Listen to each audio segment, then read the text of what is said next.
Today I'm going to discuss the four types of love, which are the definition or different meanings. In Greek, there are four different types of love, which all continuously mean love, but they are in different forms of love that we encounter in our lives. And the purpose behind this video, as I free flow through my train of thought here, is more or less to explore the reasoning why society is the way it is now. So let's dive into the four different types of love. In Greek, love has four different meanings. There is romantic love, there is lustful love or erotic love, there's love for a companion, and then there's love for a higher power. And when you look at these different types of love, where do you see different value systems emanate from these different types of love? Well, for one, you could say that romantic love is what you should base a marriage of because you want romance. But in today's terms, we base our relationships off of lust, excitement. And then you see the base of building a family, which often starts as a practice between people the moment they get a pet together. Love for a companion. The idea of learning how to raise something together. And then you finally get to the point of finding love for a higher power, something beyond both you and your partner, which stimulate all of these different types of love to accomplish the last form. Now you can say, well, romantic love is beautiful, but how many of us have left a partner or just choose not to pursue a partner because they're just too, for lack of a better word, too good of a person? It's not exciting. So then you enter lustful love. It's easier to pursue something that is exciting. But if you choose excitement, where does your companion stem from? Excitement. And then you see the value of your higher power and where that value stemmed from. If you were to analyze, for example, for lack of a better term, what men want and what women want. For a simple degree, once a man is a man, he wants loyalty. For a woman, what does she want? You could say affection. But how do these different definitions lead into the relationships at which we have in our modern day and time? Well, for one, if you were to pursue loyalty, you all of a sudden are seeking to respect the other partner, to respect them as an equal value, and you expect them to respect you in that same way as an equal value. But now when you look at the erotic love or lust, which most relationships are based off of because they are exciting,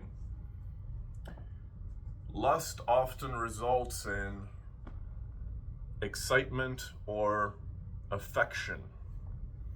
For men, yes, men do receive love in the form of intimacy through sex, but women receive love based on my personal experience with many different women, which I've seen the same pattern, which is that women have a tendency to seek affection, but in order to get affection, they have to basically give intimacy. It's that trade-off.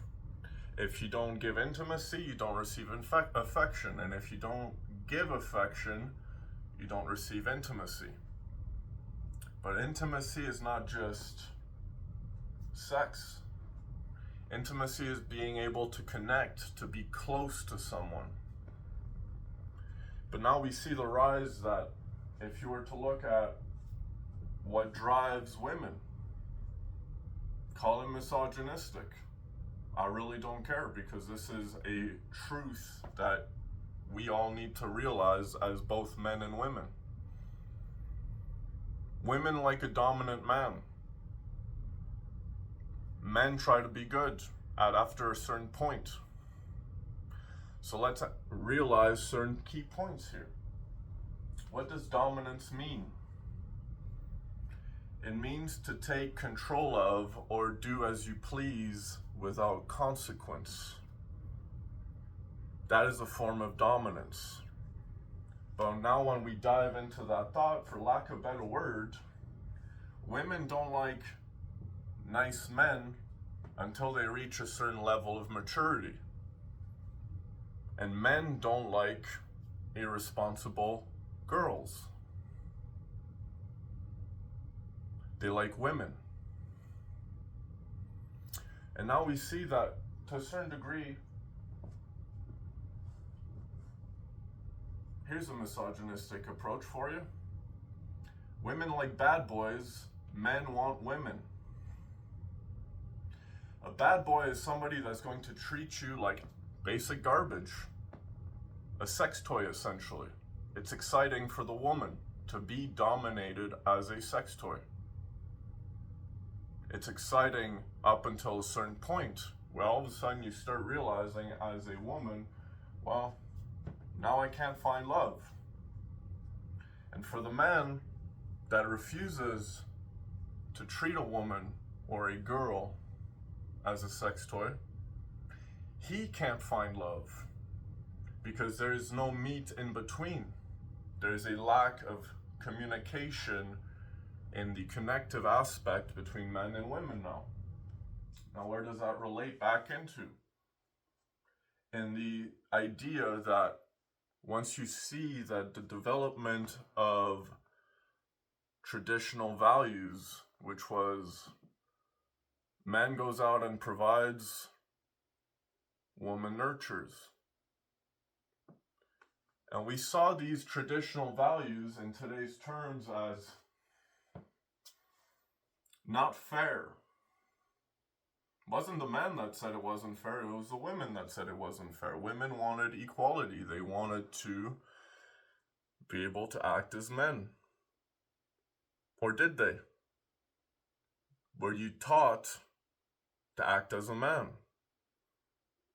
Because if you were to look at the idea that now a woman can provide and a man has to nurture, just as a man can provide and a woman has to nurture, where do you see this problem?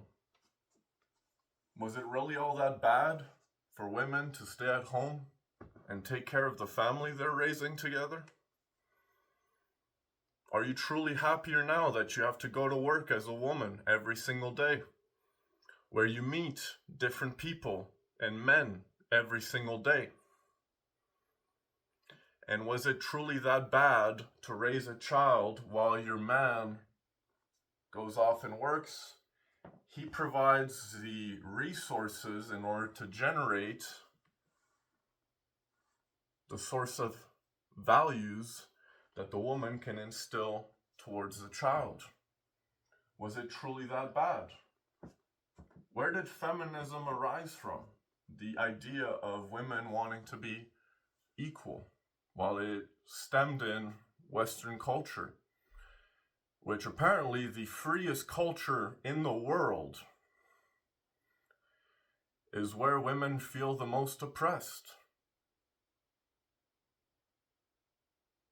Think about that for a second. And Western culture is where women said, we want freedom.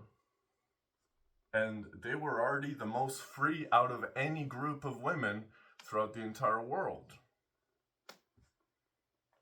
Whereas now, if you look at the idea that men no longer know how to love women, and women no longer know how to love men,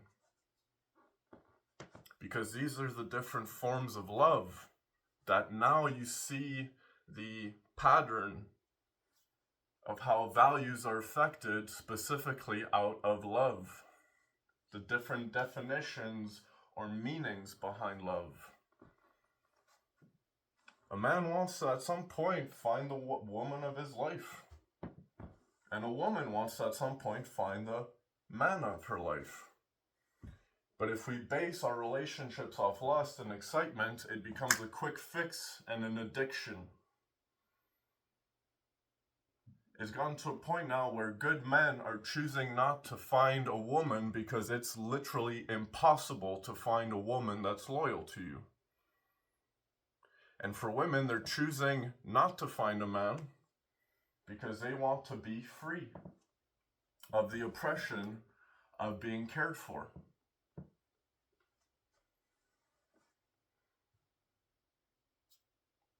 It seems a little deranged to a certain degree, because is it really that bad to be cared for? Is it really that bad to be respected?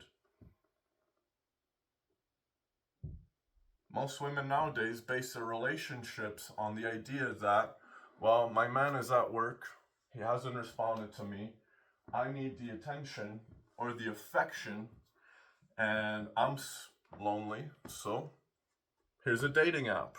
Oh, I've got a match. He sounds exciting. I'm just going to hook up with him and not tell my good man. Meanwhile, the good man is out providing. That didn't happen in traditional values because you were busy building a meaningful relationship. There's no such thing as meaningful relationships in the world anymore. I'm not trying to speak hate, it's just the way it's become. And we either adapt or everything ends, basically. Because if we can no longer find that love, well, look at what it's doing to the world. People don't know who they are anymore. Because to a certain degree, if you don't have a traditional value that you hold as a higher value of love, meaningfulness, connection, intimacy of being closely knit, the ability to communicate between both men and women. Now you see that the children themselves grow without knowing what love is. And it can get to a point where, well, look at where we are now. Nobody knows what love is anymore. Women don't like nice guys, and men don't like free women or women that sleep around. They want loyalty, and women want lust, dominance, because that is what ignites the connection that interests both. If you don't have that particular view, well, you're still a child mentally.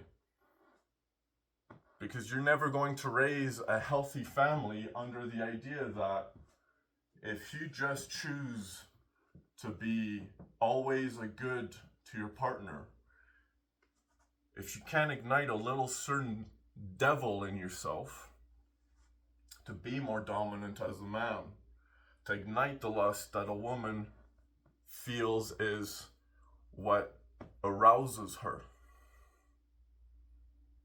And for a woman, if you can't at some point just communicate to your man, hey, I like it when you treat me like garbage. For lack of a better term, good men don't like treating women without respect, and women don't like men that treat them with respect. That's the basic way life has become. It's kind of sad if you ask me. It's resulted in men and women choosing no longer to be together. We're all free. We can just go and hook up with whoever we want. And then it gets to the point, well, where Nobody knows who the parents are anymore because you don't know the form of love you want your relationship to be based in.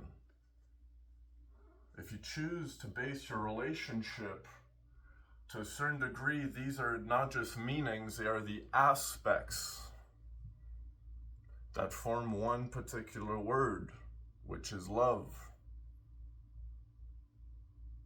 If you don't know how to ignite a romanticism or a lust, or how to raise a companion and love a companion, you will never find a higher value or higher power that you can actually give good values to the next generation.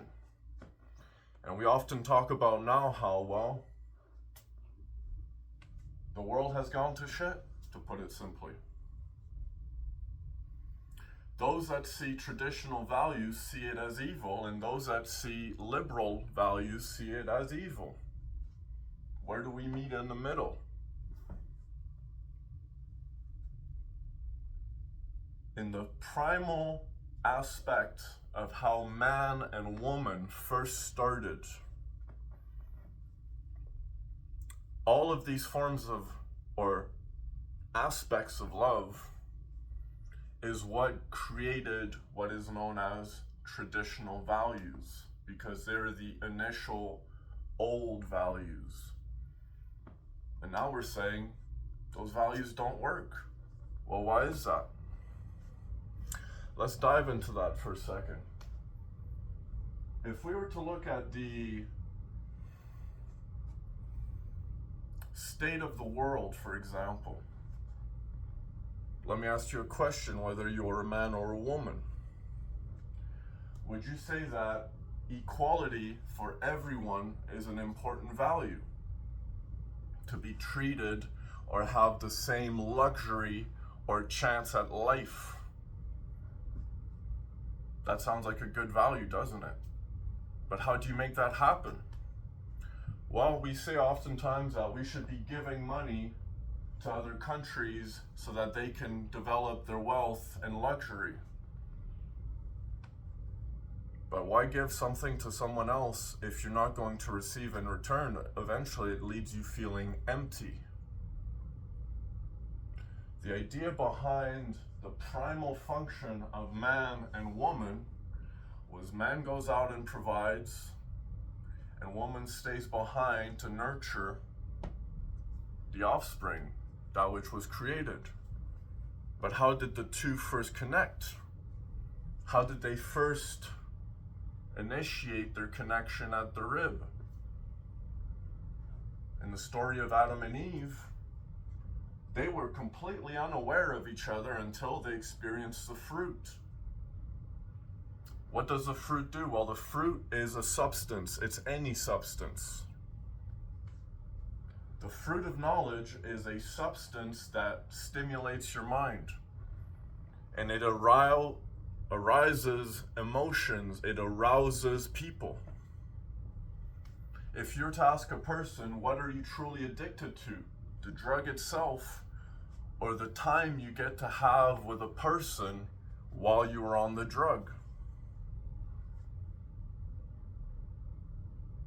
Do you see now what the actual addiction is? It's not the addiction to the substance itself, it's the addiction to the time you get to spend with the person you enjoy doing that substance with. Whether it be alcohol, marijuana, mushrooms, LSD, cocaine. These different substances or fruits cause you to be present in the moment. It causes you to forget what is behind you, also known as the past, and it causes you to be more confident in your ability to be presently who you are. Alcohol is like liquid courage. And all of these other substances ignite a different aspect of the experience we call human. Now, when you look at how these different substances have ignited the aspects of love which lead to continuation of humanity, reproduction. What did the fruit cause Adam and Eve to feel? Well, it caused them to see each other naked for the first time. Meanwhile, they were naked the entire time, but they basically became aroused. That's what it means. They saw each other in a light that now they saw lust, an excitement. It wasn't a dull moment anymore. To a certain degree, for a man to be more exciting to a woman, he needs to be more confident, but he is not confident himself unless if he has a substance in his system. And for a woman, she does not find men to be all that interesting unless if he is on a substance. The idea of bad boy versus good man. What is the curse that came out of this? Well, for one, in order for a man to be or to feel love, a man essentially now needed to be addicted to the fruit. But if a man is addicted to the fruit, he is no longer taking on responsibility as a man. If a man wants to feel love, he can only feel love when he is high or impaired, under a different confidence, a different aspect of himself, because for the most part, for man to provide, he needs to have a drive. And if a man has a drive, he is not constantly focused on exciting the woman. And now we see how this is a problem. It's become a curse. It is the curse of man because he bit the fruit first. He was tempted. And if we live our lives driven in direction of temptation rather than virtue as men, we no longer accumulate value and we no longer have the ability to provide. Value doesn't necessarily mean money. It means having value. Things that you wish to instill upon others. Things you wish to give to others. That is what it means to provide. I am providing you with things I have acquired in my life. And for women, women love that. But how does that correlate back once again to the idea that, well, if a man doesn't have a drive, well, the woman's going to go off. But if a man has a drive,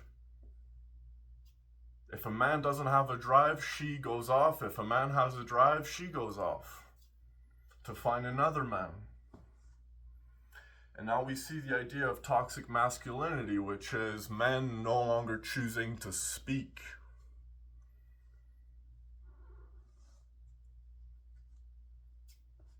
Why should we? Look at the state of the world now. Anytime a man speaks his mind, he is seen as an evil person. Look at Charlie Kirk, a man that spoke the truth about good values.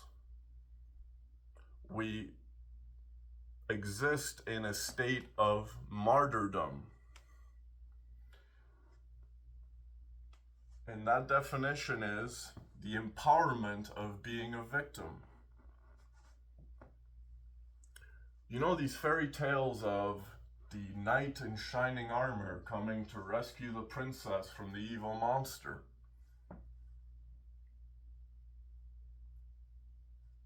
Every woman wants that to a certain degree, but no man wants to just rescue a woman from many monsters.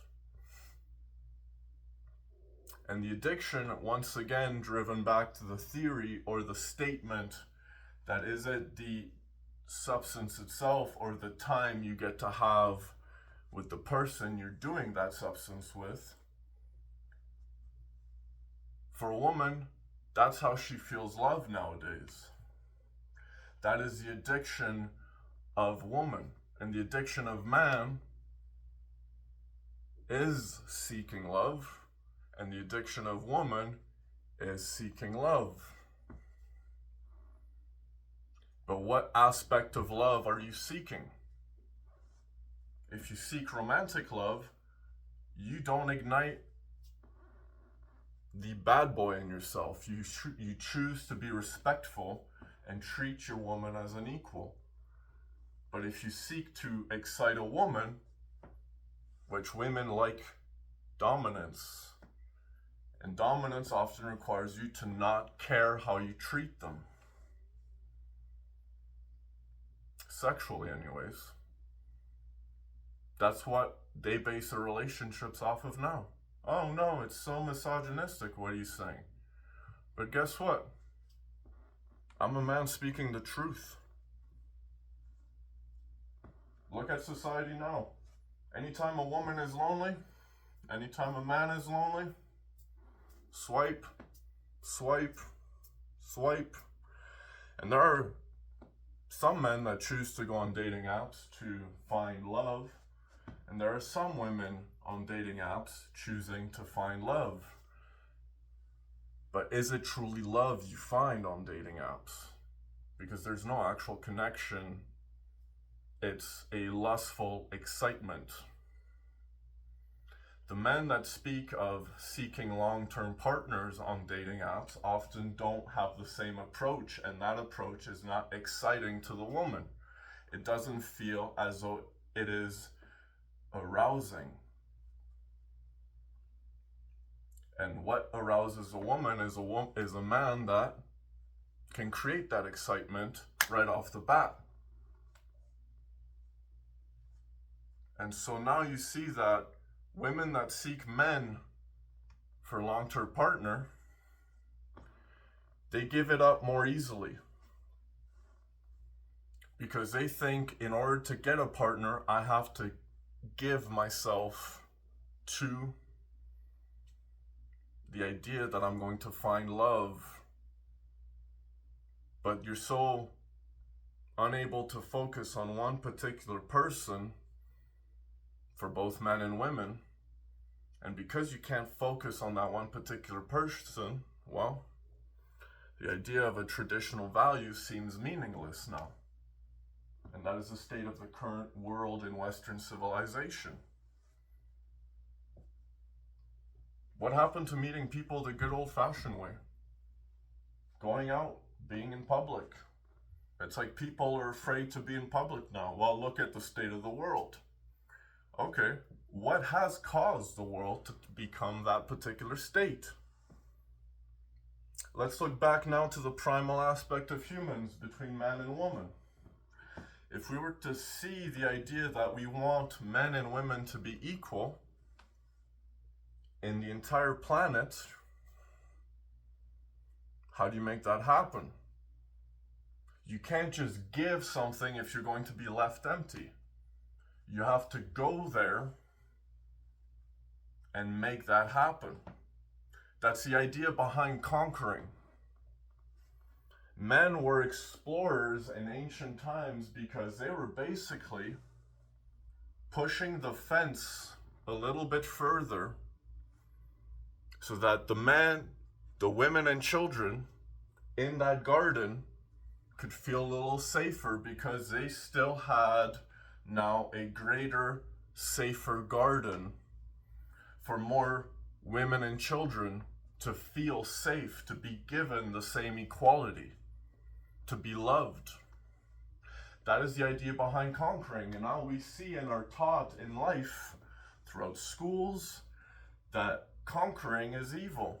Okay, well, how are you going to spread your values in the world if you don't make the garden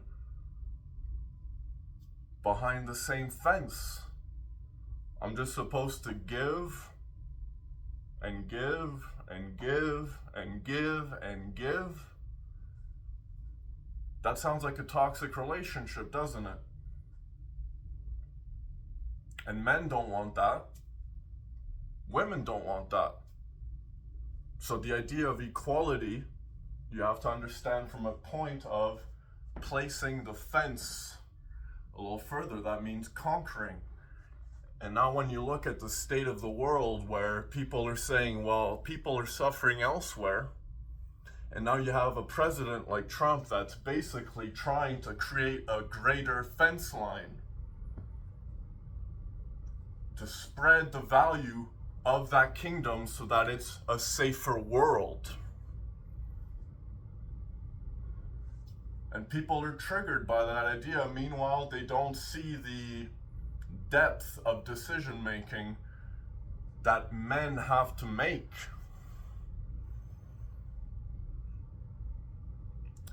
If you want to be an equal playing field or equal, you have to respect each other. That is a form of romantic love. And romantic love instills traditional values which you can create a better planet from. But to seek equality out of lustful relations, well, we often think now of things as a quick fix.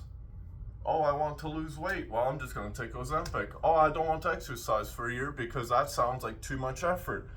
Oh, I can just show up to work without having to put in any effort because I can just be paid without actually having to trade off the service I'm hired to do. Oh, I can go to school, but this student is getting better grades than me. It must mean that it is because I'm choosing not to study because I'd rather have excitement, that we must now lower the grade requirement for me to achieve my bachelor's, my doctrine. If you wish to see traditional values return in the world, well, we need to see it from a perspective of responsibility.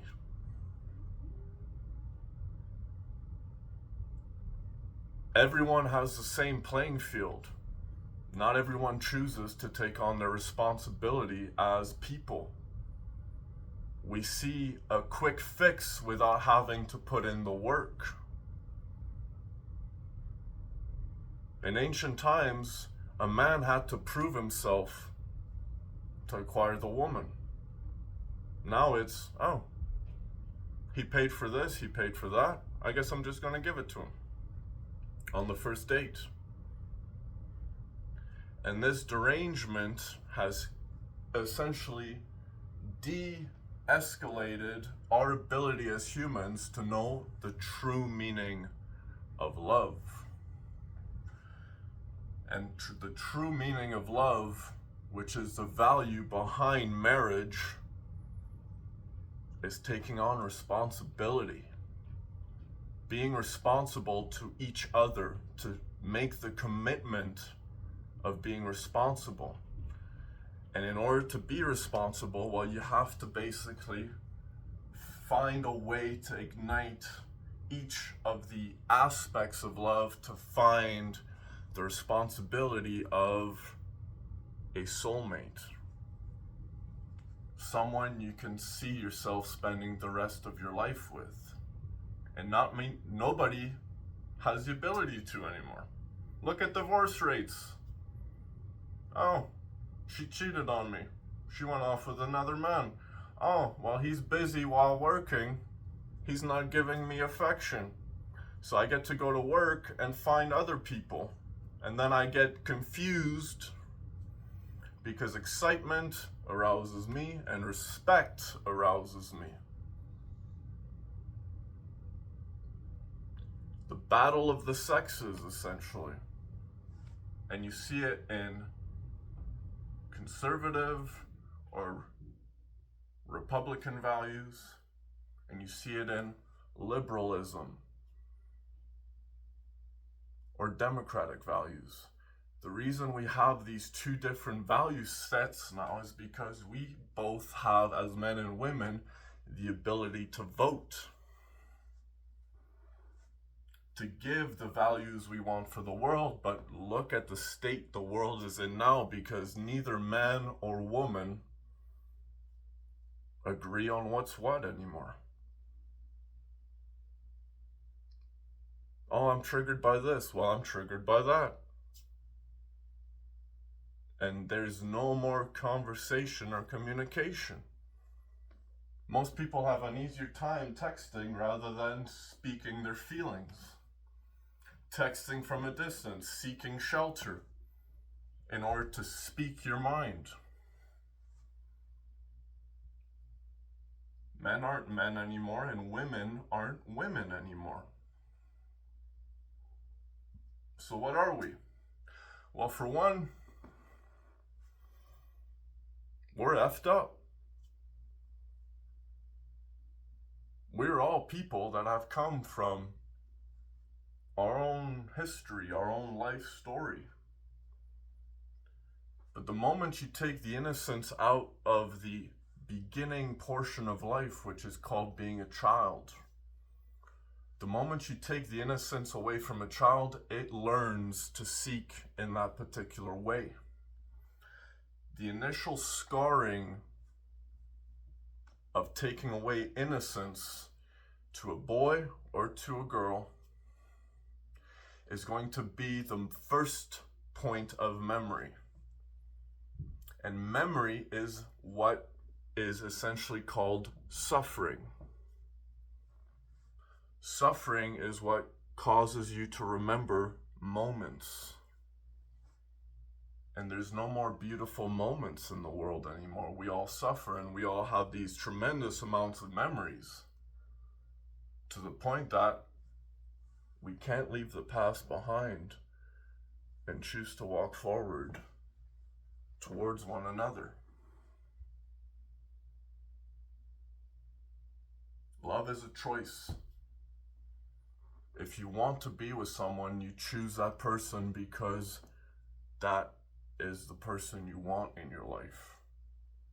And the moment you find the person you want in your life, you all of a sudden see once again traditional values arise, where love in the family rather than the destruction of familial values, and where children don't know how to love anymore. And look at our generations. People don't even know who they are anymore. Traditional values raises good people with good hearts and good values. And that is why Christianity is the greatest religion.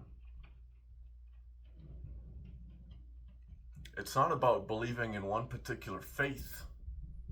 You have to understand all faiths to realize that in each kingdom of the world are different values. Christianity is about giving your heart to be a good person no matter your suffering, to choose to take on your suffering and still move forward and be a good person. That is a core fundamental value behind Christianity. Look at other religions. Look at how women are treated in other religions. Look at how men act in other religions. Why do you think there is war between religions? Because it's essentially the idea of creating a greater fence line with your sense of what love should be. And that has different values in different places. And if you want a good value, find what your higher value or higher power is, the one you want to worship. And once you find that higher power, that religion, that belief system, that fundamental pillar that upholds your spirit as a human, once you find that pillar, you can actively say now, these are the values that I hold myself to, and I'm not going to budge and move backwards. But you choose to walk forward towards each other.